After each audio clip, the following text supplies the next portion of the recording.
अरे चौका बैठल दूल्हा रोवत रे माई।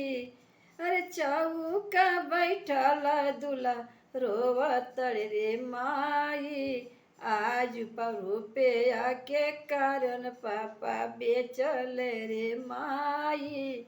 रुपया के कारण पाप बेचल रे माई।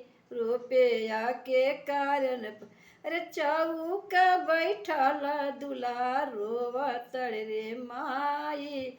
आज पापा हमारा बेचल रे माई। आज पापा हमारा के बेचल रे माई। कोहबर बैठल दुल्हन हंसत रे माई। हम आज पापा नौकर खरीदल रे माई। आज पापा नौकर खरीदल रे माई।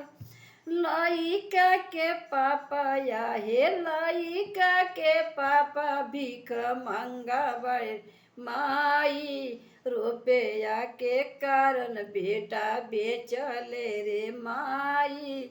रुपया के कारण बेट लइका के पापा भीख मंगा बड़ रे माई। तउली बिछा के भिखिया मांगत रे माई। तउली बिछा के भिखिया मांगत रे माई।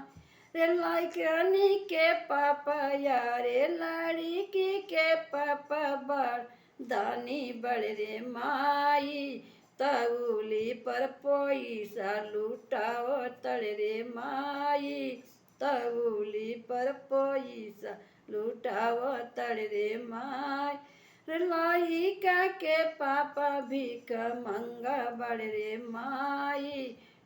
लइका के पापा भीख मंगा बड़ रे माई।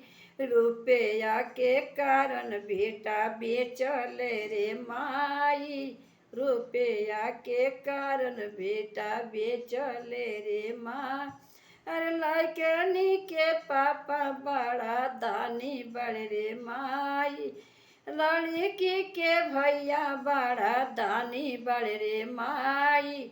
गमछा पर रुपया लुटावत रे माई। गमछा पर रुपया लुटावत रे माई।